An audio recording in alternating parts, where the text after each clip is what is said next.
As I promised, here is the weekly podcast review separately from my weekly review itself.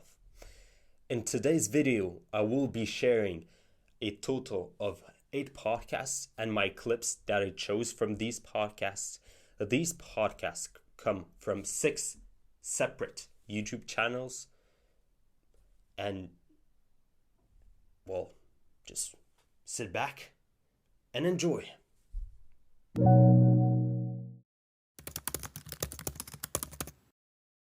I will begin by talking about the theme of food, of nutrition. And here is the first clip.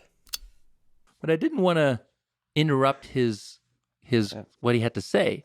So I let him talk for 5 minutes, 6 minutes, 7 minutes. And again, you're there for a while, so you're not in a rush to jump in and argue.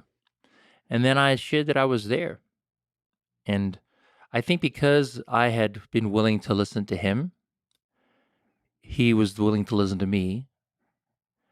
And I don't know if he changed his mind. He certainly doesn't change my mind, but it was actually a pretty cool conversation to kind of get into each other's mind.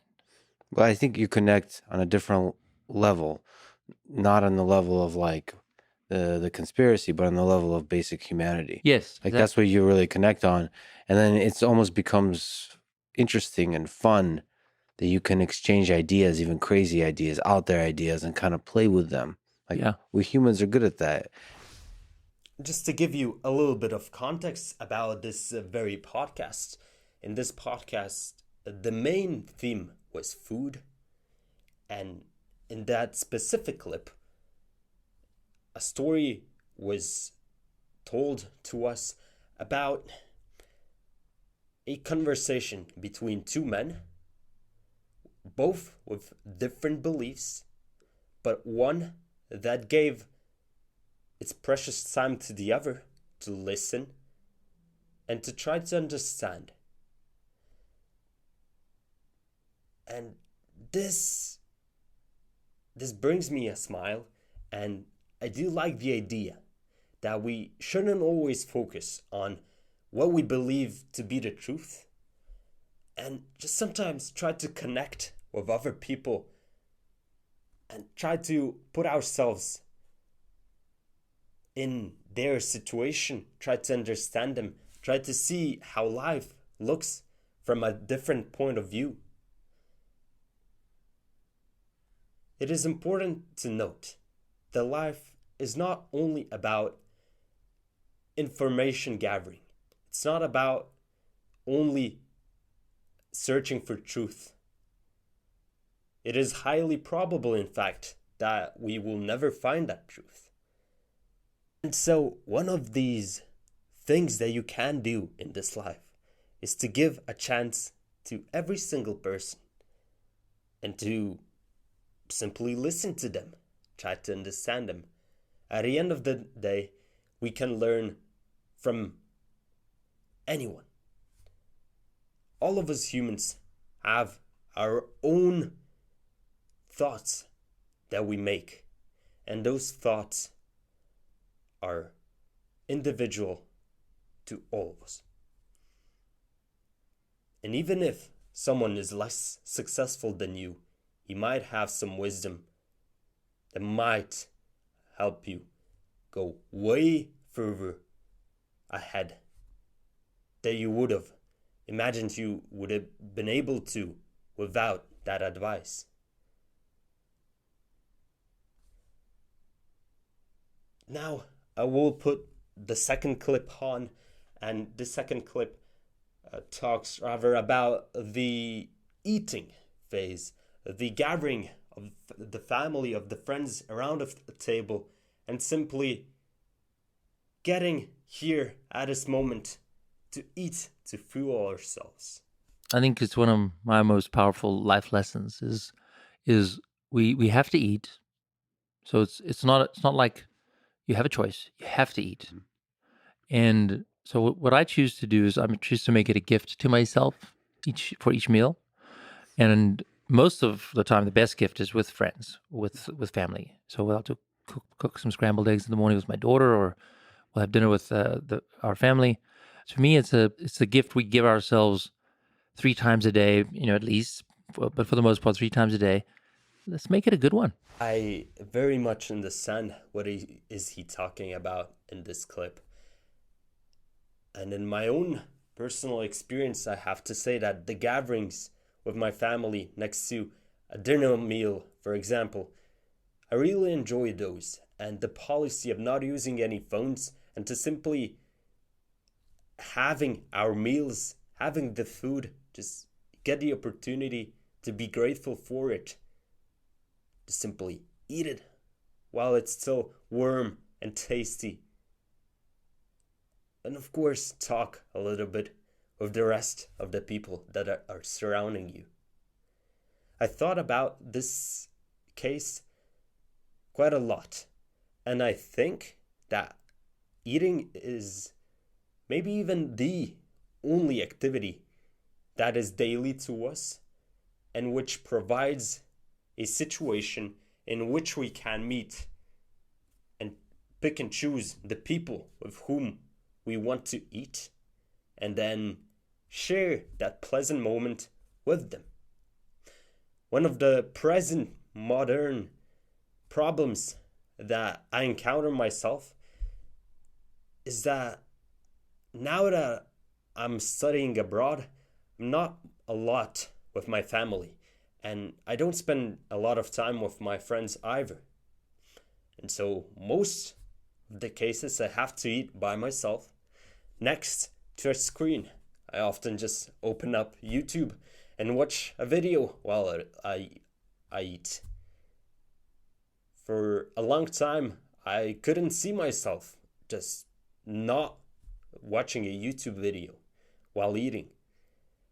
And this connects to a bigger issue, which is that eating itself provides a lot of feeling good. And if we make a habit of eating next to other stuff that is also quite addictive, such as media, YouTube, for example, well, then we make this a very strong thing, which is very hard to resist. It is therefore better to try to keep bad things isolated. And if you're having a cheat meal, at least make sure that you enjoy it without other stuff. Of course, sometimes you can combine multiple things if you think that it is the right time. And one more thing that was mentioned in this podcast is that food has to be tasty. After all, we have to eat, as it was mentioned, and it is always more pleasurable to eat and enjoy the food, not simply use it as fuel, as energy. This can be a problem for some bodybuilders, for example, with the standard broccoli, rice, chicken meal, which is very bland and doesn't have a lot of taste. And you can prepare yourself all of the simple dishes that you usually do and simply add a few spices to them or mix up a few ingredients and make all of this way more fun and way more tasty. You can also add sauces. Unfortunately, those are often not that healthy, but they do add a lot of taste and it could be argued that they are a meal by itself. Now let's move on to another theme, which is not the food itself, but rather the nutrition. And in this podcast, a lot of things were covered, but the one that stuck the most to me was about sugar. Let's watch it. Sugar by itself does not appear to be addictive. There are certain foods that appear to create what's called a food dependence. There's subtle differences between that and addiction. But I mean, kind of the anecdote is nobody's like just grabbing the bag of sucrose and just, eating that. And if you think about the foods that really are like very hard to stop eating, they're usually not just high in sugar. It's a combination of sugar, fat, salt, and texture. Okay. Texture matters as well, and mouthfeel. Well, isn't he saying the complete truth? For myself personally, I've seen this happen in reality multiple times. Anytime that I desire some kind of a tasty food, some kind of a food rich in fat, in salt, or in sugar, I always had in mind something in particular, some kind of a snack. But I never thought of just buying some sugar cubes, for example, and just having those. The same goes with the salty stuff and the unhealthy stuff. You always have in mind a snack that you've already tasted and that you know that it is good. Or a variant of that snack that you already had something similar to it, but that you've found out through your friends, through the internet, some other kind of a food that you also want. But it's not because of what is inside of it, but rather, as it was mentioned, of its consistency. But one thing that I want to mention is that I do believe that sugar is a little bit addictive. I believe that we have our own gut microbiome, our own bacteria that are inside our gut, and some of them are bad, some of them are good. But the bad ones, the ones that grow through sugar, well, they need to eat more and they need to grow to reproduce, and for that they need more sugar. And then they are screaming for us to eat more sugar, and therefore we get those urges, those desires to get more sugary foods. But this is possible to defeat in a few days. So I believe that those bacteria just simply have a low lifespan, and they probably simply can kind of quickly die if we do not provide them any type of sugar. And there are multiple sorts of sugar, as was said in this podcast, and some of them are more addictive than others. But at the end of the day, we simply have to put a limit on the sugar, no matter its source. One interesting thing that I want to tell in here is that I listened a while back another podcast in which a doctor said that grapes were as bad as a Hershey's bar, just because the sugar content in both is very similar. And yes, fructose in fruits is a sugar that is still not that great for us. But also, it is important to remember that products like fruits, they have other great stuff such as vitamins, fiber, water. And if we have the choice, of course, fruits are better than ultra-processed foods, even processed foods with a lot of fat or sugar. And now let's move on to another category of podcasts and of what is being said. This time it will be a little bit more about the psychology of us, some extra mindsets, some extra thoughts, beliefs that you can potentially add to your own. Why do we have to get to unknow ourselves? Well, I think that so many people think I'm going to come into therapy and I'm going to learn so much about myself. And you do, but part of learning about yourself is learning what the faulty narratives are that you've been carrying around. So this concept of unknowing yourself is new to me. In fact, I've never heard it. I never heard it throughout a lot of podcasts and books that I read or listened or viewed about psychology itself. And if I would to expand this on this theme, is that all of us have a little traumas from our childhood. All of us have some kind of mental issues. They might be small, they might be big, and they might make us who we are. But it is important to understand that while solving them, we will be changing our present self. And our present self is based on what we learned and how we grew with the information that we were absorbing in our time before. And so, right now, if we realize that there's something wrong that we want to change, then we have to begin a true change in our identity, in the way that we think, in our values.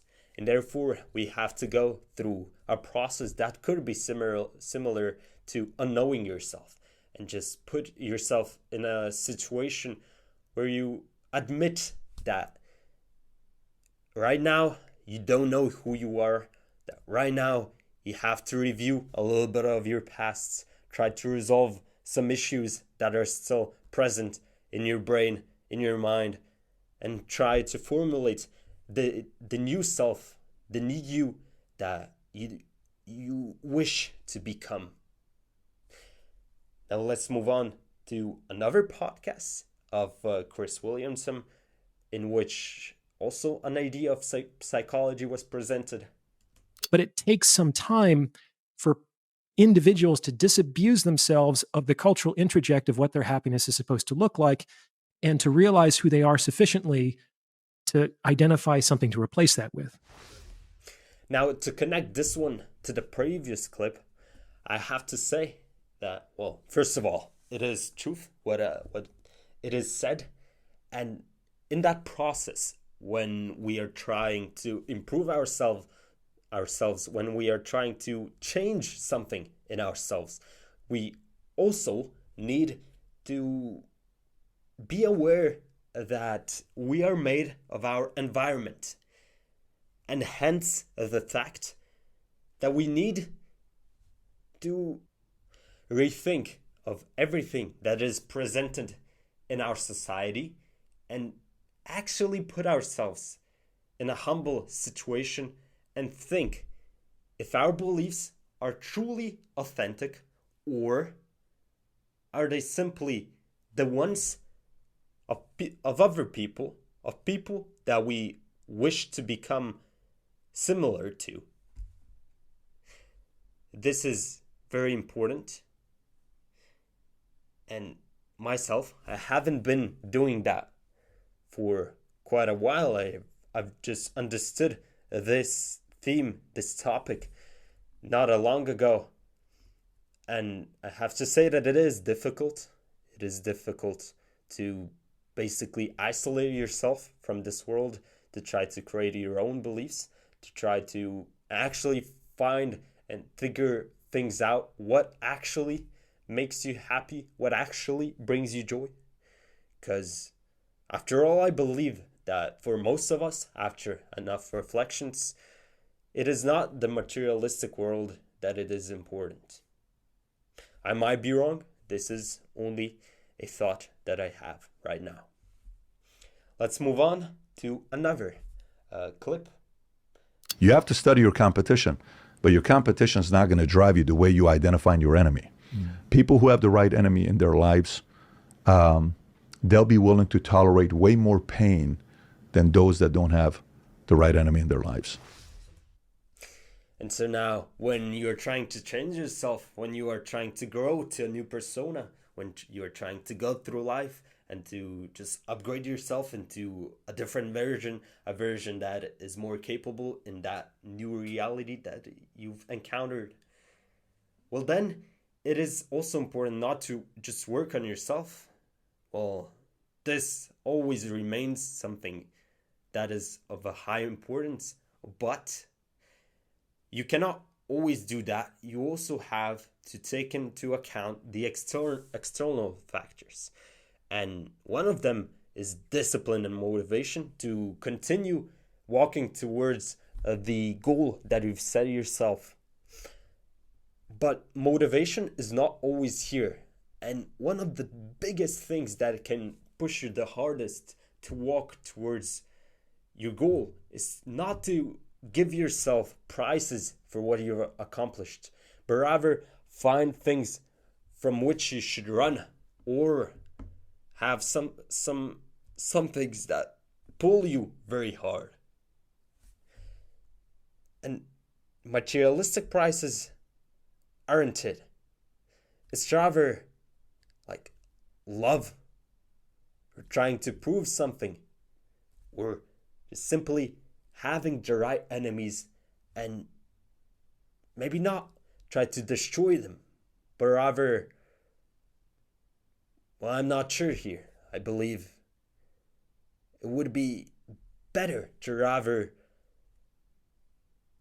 put your own truth over them and try to figure out in life whether it is better to have a victory over those enemies, or simply try to become better than them without causing them any harm. And now the last clip, I believe, that is related to psychology. Like someone being able to do the job, obviously, how have you been able to learn how to sense or understand whether someone's on that same brainwave and, as you said, or brain energy as you are, and has that same value set that you have? I think it's a lot of conversations and sometimes trial and error. I think my intuition and my gut is the first, litmus test. Is the first kind of line of defense, that I have of like energy's vibe. You know what I'm saying? Like, okay, that you feel on par. How you answer a question. What are the things that you're saying? Are you speaking from ego? Are you speaking about, what is the thing? We meet so many people. We have to use quick judgments.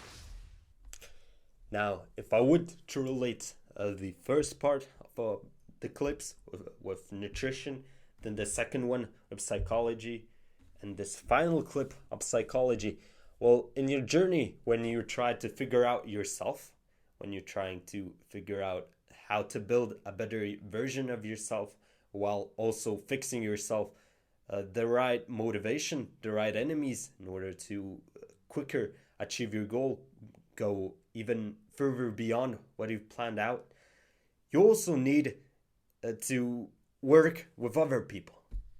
As humans, we are social creatures, and we need to learn to not only find the right enemies, but also find the right friends.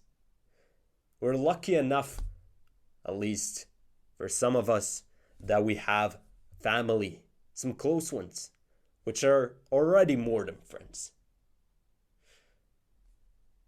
in a mental way. And we can also add an unlimited amount of friends, and we can create relationships with many other people. And through relationships, we can gain also value. We can gain insights. We can gain in physical and mental ways. And in this podcast, this Michael Jordan, of course, not the sports guy, but this is an actor.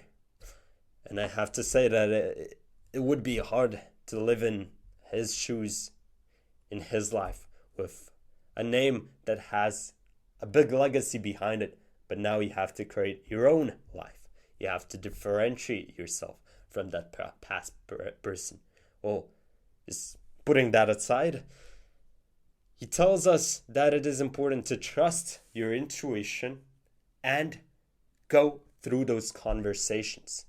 But at the same time, realize that the first impression actually matters, And we don't always have time to put our brain into its maximum capacity of functioning, and often we simply need to, we simply get the opportunity to quickly make a decision whether this other person deserves our time or not. And now let's move on to the last part of this podcast, rather some kind of scientific part and a little bit of things that you can apply in your own life.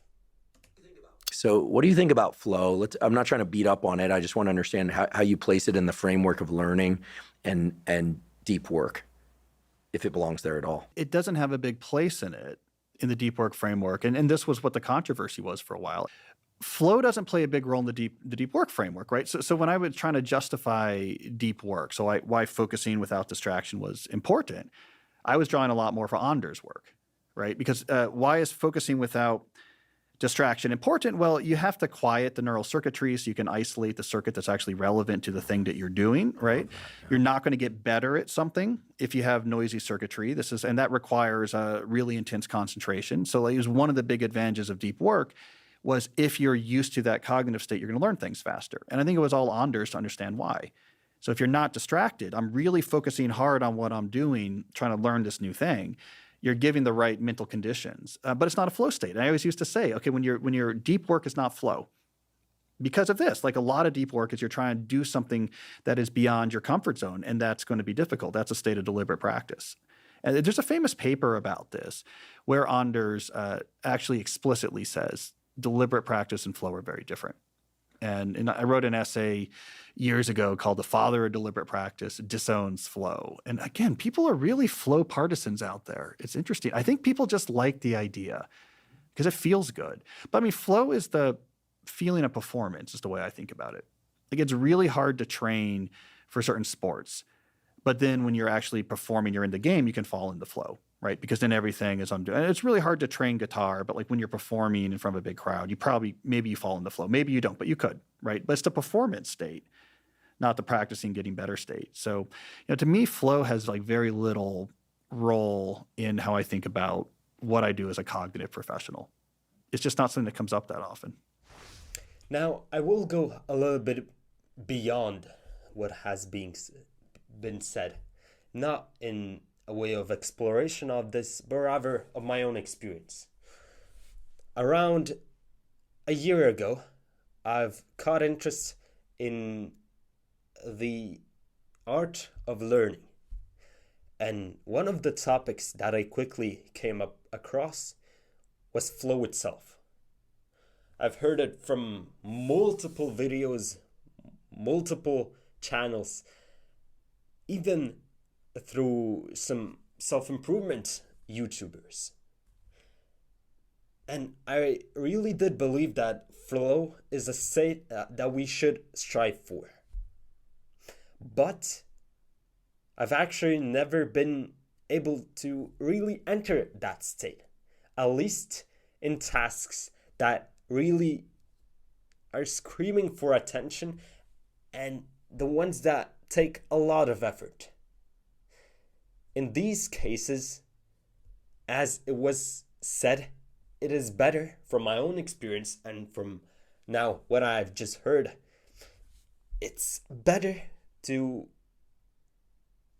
acknowledge that the task that you are doing is hard. Keep your full focus on it.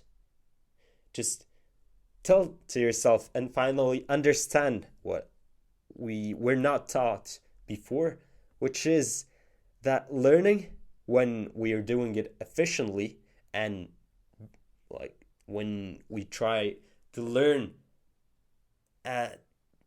with a maximum capacity, then it will not be easy. There will be a cognitive load. Our mental state won't be that pleasurable. We will feel some sort of a discontent. And in those moments, it is important to understand that our brain is working properly. It is trying very much. And we shouldn't just strive for a state where we forget everything around us, but rather just improve our focus on the tasks that we are in right now, and just try to maybe enjoy the moment and force ourselves to focus, to do our best at this very moment for a limited amount of time, of course. The idea of having your flow state at maybe from half an hour to 2 hours, that's what I've heard mostly on the internet. Well, you should still remain in this time for your work, for your very focused state. You should still not overdo it, because your brain will get tired, and so simply throughout that moment, throughout that time, just try to focus, try to do your best without actually trying to cause some sort of a flow state. I would say that the flow state could be more applied in easier activities, maybe in art, maybe in design, but not in the ones that require a lot of brain effort. And now, the last clip that I would have wanted to share with all of you is from a French podcast. And since not all of you know French, I will not be showing it. It was a thought of Yomi Denzel, and I will just quickly review it. He said that, well, he was talking about his past in the army as a soldier, and he said that he gained a lot of discipline back then in his life. And he thought that when he will come back at his life, when he will finish the army, just come back in the usual, that he will stay as disciplined as he was before. But that was not the case. And he highlighted the fact that it's the environment that actually makes our change the hardest and is one of the biggest deciding factors while considering change and in behavior in general. He also mentioned a study that found out almost the same thing as I just described. And I have to say that this is something that I'm still trying to figure out. I'm trying to figure out how should I go about my own day. And I don't like just fixing up some routines, because those routines will not be something that I can follow every single day. If my environment will change, those routines will then fall apart and I will lose control over my life. And so that's why right now I'm working on to try to find the right way to go on my life while completing all of the habits that I want, while doing basically everything that I desire in no matter what are the environment that I am in right now. And in order to achieve this kind of a state, it is of course important to know where you are going, to know which tasks should you prioritize, what is the most important to do, what is not that important. And of course, be able to make quick decisions. And smart ones as well, of course. Well, I've covered all of the podcasts from this last week. I hope that you did enjoy this video. I hope that I did bring you a little bit of value. Before leaving on all of this, I want to quickly recap all of that so that you don't leave with anything on your mind, but rather a broad idea of what did you learn throughout this video today. Well, every single day we have to, of course, live in the present and find those moments where we can connect with other people or connect with ourselves and just enjoy this present moment, enjoy what we got in front of us, be grateful for it, whether it's food or anything else. And in the meantime, throughout the day, we should always work on ourselves, try to improve ourselves to the person that we want to become. And do that not just at the present, not just by what is happening right now, but also by recovering some past memories, by reviewing your life till now, by thinking what did form you in the way that you are right now. And while doing all of that, of course, see clearly what are your own authentic thoughts and what thoughts or values do you believe just because you see them on the outside, on the world that you are living in, what the society is showing you. Always stay on your guard and create a vision of this world that is proper to you, that actually makes sense to you. And while doing all of that, of course, in this world, you will need materialistic things to survive. And in order to gain some of them, one of the biggest and most important things that you can do is to be malleable and be able to work around this world while being well aware that the time and the space can disturb you, and there will be tasks that will come, and that there will be issues that you will face, and you will have to make decisions every single time. You may regret, you may not, but the best thing that you can do is to live right now. Love the present moment. See the future with clarity while accepting everything that is happening to you. And I will leave you today on this. Please like this video, subscribe if you have time, comment down below if you have anything to say. You can watch this video, which was basically my first separate podcast review. I have to say that I believe that right now I'm doing way better than back then. So there's that. If you just simply want to absorb all of the information, then just do that. And that's it. I'll see you next week.